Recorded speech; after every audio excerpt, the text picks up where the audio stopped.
बात हो रही है कि बात तो दो मुल्कों के दरमियान शुरू हुई, या अमेरिका इजराइल ने ईरान पर हमला किया जनरल जाहिद साहब, मगर अब जो मलिक साहब बात कर रहे हैं सभी शामिल हो चुके हैं। यूरोप ऑफेंड हो रहा है अमेरिका की पॉलिसी से, इजराइल के ऊपर सवालात उठना शुरू हो गए हैं। जैसे अभी मैं जिक्र कर रही थी, वो फ्रांस है, स्पेन है, जनूबी कोरिया की तरफ से आज इतराज उठाए गए, फिर इजराइल ऑफेंड हो रहा है, फिर जीसीसी कंट्रीज अरब ममालिक वो अपना फ्यूचर सोच रहे हैं। क्या ग्लोबल ऑर्डर 28 फरवरी से पहले वाला, या अमेरिका का जहां दिल करे वेनेजुएला का सदर उठा के ले जाऊं, ईरान पर हमला कर दूं, इजराइल को खुली छुट्टी है, जिधर मुंह करे उधर दिल करे उधर मुंह करके चला जाए। सो आपको लगता है 28 फरवरी से पहले वाली सिचुएशन दुनिया आने वाले महीनों में देखेगी, या एक रिस्ट्रेंट करना पड़ेगा अमेरिका को? देखिए, दो तीन कंक्लूजन्स हैं जी। एक तो है कि वर्ल्ड इज इन डिसऑर्डर और इसने नए ऑर्डर में जाना है। नए सिक्योरिटी आर्किटेक्चर्स भी एस्टेब्लिश होंगे और नए अलायंसेस कह लें या कोलैबोरेशंस एंड कोऑपरेशन कह लें। Alliance is little larger in application, तो कोऑपरेशन और कोऑपरेटिव मोड में बहुत से ममालिक जाएंगे। इसराइल को मेरे ख्याल में जो इम्प्यूनिटी के साथ ढील दी गई और टेसिट अप्रूवल्स उनको हर illegal, illogical, cruel, genocidal operations की इजाजत दी गई by America, it is not being viewed well जी। और फिर स्ट्रेस कर रहे हैं प्रेसिडेंट अमेरिका जो है वो स्ट्रेस क्रिएट कर रहे हैं तमाम रीजन्स के अंदर। अभी जो नदीम मलिक साहब बात कर रहे हैं बिल्कुल ठीक कर रहे हैं। अभी जैसे हुर्मस का जो इशू है, ये एक ईरान और अमेरिका का इशू नहीं है, ये पूरा एक इसका इस्टेब्लिश करने पड़ेगा एक architecture by the GCC and all gulf countries, और इवन पाकिस्तान भी उसमें शामिल हो सकता है और होना चाहिए। कि इसकी स्टेबिलिटी इसमें कैसे लानी है। पहली चीज होती है स्टेबिलिटी, फिर होती है उसकी सिक्योरिटी, फिर आप उसके इकोनॉमिक बेनिफिट उसको आप यूजेबल रखेंगे तो तब, और ये तब भी होगा जब एक रीजनल एनवायरनमेंट इस्टेब्लिश होगी। दूसरी बात यह है कि ईरान को अपने जो पॉलिटिकल ऑब्जेक्टिव्स कह लें, आइडियोलॉजिकल ऑब्जेक्टिव्स कह लें, या जो भी बेसिस है, उसको भी थोड़ा सा अपना एटीट्यूड रिव्यू जरूर करना पड़ेगा towards the Arab states and Gulf countries.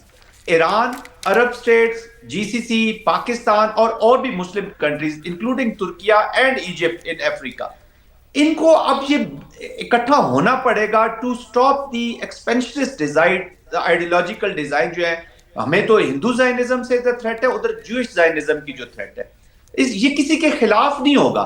ये अपनी स्टेबिलिटी, अपनी सिक्योरिटी को इंश्योर करेंगे। जब तक आप वो नहीं करेंगे तो खित्ते के अपने लोगों की आप वेल बीइंग सोच भी नहीं सकते। Throughout in our lifetime हमने इस रीजन को कॉन्फ्लिक्ट में देखा है, इसको वॉर लड़ते देखा है, इसको प्रोग्रेस, कलेक्टिव प्रोग्रेस तो करने नहीं दी। इंट्रा अरब कंटेस्टेशन रही, एक्सटर्नल आ गई, या अफगानिस्तान में जंग शुरू की, आपने ट्रिप किया और साथ ही इराक का आपने खोल दिया। इराक को कल सपोर्ट कर रहे थे, जब इराक के खिलाफ ऑपरेशन गए तो ईरान को आपने छोड़ दिया। और जितना भी क्यास है Ayesha, I have no doubt in my mind this chaos is all controlled chaos. तो कहने का मकसद यह है कि जब तक आप कोऑपरेटिव मोड में नहीं जाएंगे, कोलैबोरेशंस नहीं करेंगे। जनरल जाहिद साहब, आपकी गुफ्तगू से एक सवाल जहन में आता है। आपने इब्तिदा में नए सिक्योरिटी आर्किटेक्चर की बात की और अब आपने कहा कंट्रोल्ड केओस है, कभी इराक में है, कभी ईरान में है, कभी किसी और मिडिल ईस्टर्न कंट्रीज में, फिर कुछ कंट्रीज ट्रस्ट करती हैं for their security on United states. इस वक्त जो सिचुएशन है, एक अदम एतमाद खुद जीसीसी कंट्रीज के दरमियान मौजूद है। अरब ममालिक एक दूसरे के साथ थोड़ा सा एक परेशानी की सूरत के अंदर है। शायद वो फ्यूचर के तौर पर अपने सिक्योरिटी आर्किटेक्चर को देखेंगे, क्या हमें रीडिजाइन करने की जरूरत है।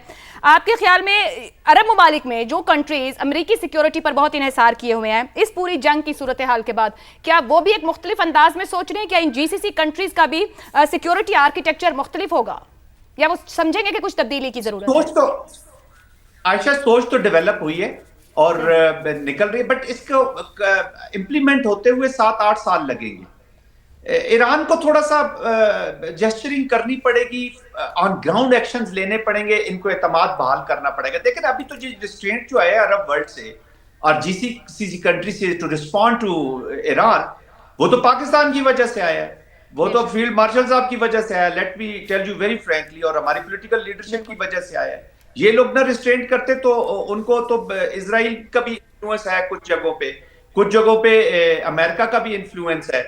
तो आई मीन कि ये रिस्ट्रेंट पाकिस्तान की तरह, तो कंक्रीट कुछ स्टेप्स ऐसे लेने पड़ेंगे जहां पे कोई सीबीएम्स एस्टेब्लिश करनी पड़ेगी ताकि कॉन्फिडेंस बहाल हो जी। अदरवाइज तो ये बड़ा मुश्किल हो जाएगा। बट अर्ली नहीं देख रहा, लेकिन जिस तरह अभी पाकिस्तान और सऊदी अरेबिया का हुआ है, बहुत जल्द मैं देख रहा हूं कि कतर, इजिप्ट और तुर्किया तो ऑलरेडी एक एस्टेब्लिश बातचीत चल रही है, आगे बढ़ रही है।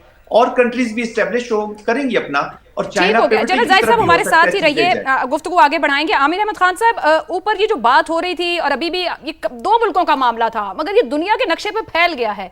ये यूरोप की जानिब से भी आवाजें आना शुरू हुई हैं, इजराइल के ऊपर तनकीद शुरू हुई है। स्पॉइलर इजराइल है क्या?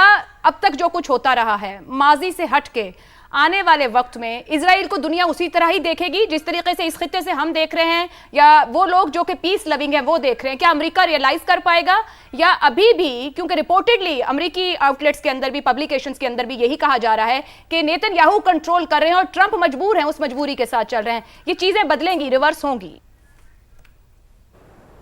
अच्छा, ये कम्प्लीटली डिपेंड करता है कि हम किस टाइम फ्रेम की बात कर रहे हैं। देखें, जल्दी में कुछ बदलने वाला नहीं है। अगर तो हम अगले 1-2 साल की बात कर रहे हैं तो उसमें जैसे आपने कहा कि सिर्फ़ और सिर्फ यही हम उम्मीद रख सकते हैं कि दुनिया की नज़रें, जिन नज़रों से अब तक तारीख़ी एतबार से दुनिया इज़राइल को देखती रही है, वो नज़रें थोड़ी सी बदल जाएं। अब नज़रों की इस तब्दीली का जो असर होगा, ऑन ग्राउंड जो असर होगा, उसकी हम बात करें तो हम एक बहुत लंबे टाइम फ्रेम की बात कर रहे हैं।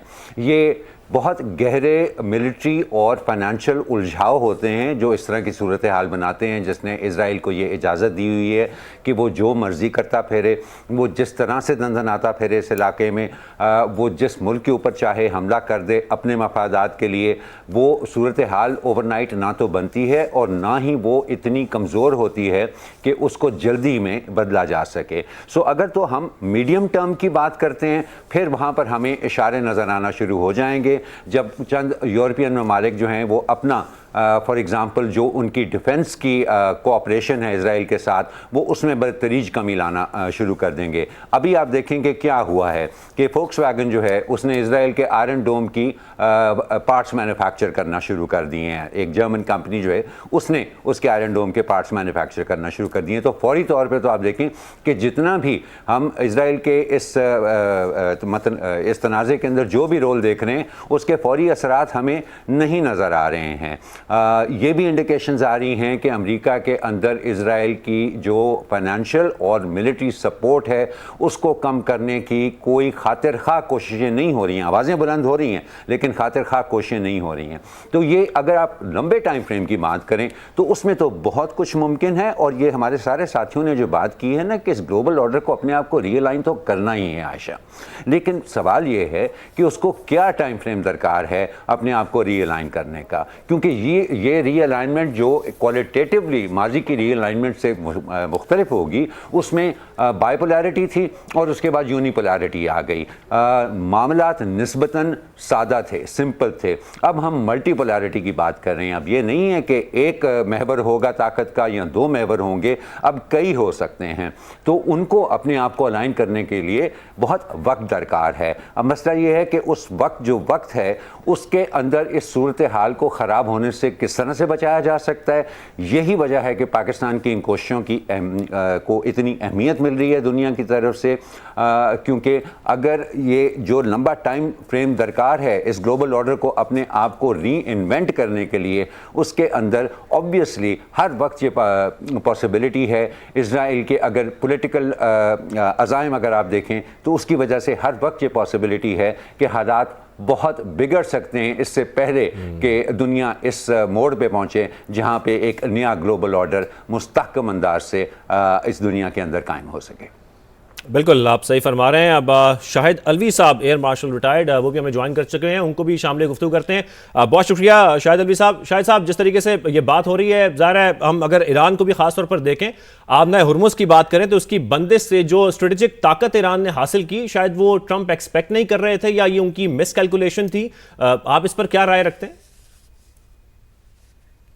कैलकुलेशन ही थी, क्योंकि अगर आप हिस्ट्री को देखें स्टार्टिंग फ्रॉम जब ब्रेज़िन्स्की जो थे, आपको याद होगा 80s की मैं बात कर रहा हूँ, तो उन्होंने भी उस वक्त कहा था कि ये जो बाल्कन और फिर आगे भी वेस्ट एशिया की तरफ के यहाँ पे अमेरिका को हमेशा अपना तसल्लुत रखना है। और फिर उसके बाद आबनाए हुर्मुज़ का भी जिक्र हुआ था, और उसके बाद आप कार्नेगी इंस्टीट्यूट की भी रिपोर्ट देख लें 2004 की भी, तो उन्होंने कहा था कि वेस्ट एशिया में वो मुहिम पॉलिटिकल अवेकनिंग हो सकती है जो बाइपोलैरिटी की तरफ ले जाए, यूनिपोलर वर्ल्ड से। तो हमें इस खत्ते को हमेशा कंट्रोल करना, उससे वो आवाज़ें, यानी कि ये खत्ता इतना सिग्निफिकेंट सा है कि इससे वो सब सोच रहे थे कि शायद बैलेंस ऑफ पावर टिल्ट हो जाए।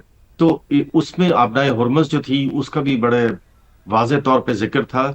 तो ऑब्वियसली ये एक बहुत एक ऐसी आर्टरी है अभी जो कि एक अब स्ट्रेटेजिक लेवर बन गई है, क्योंकि जैसे ही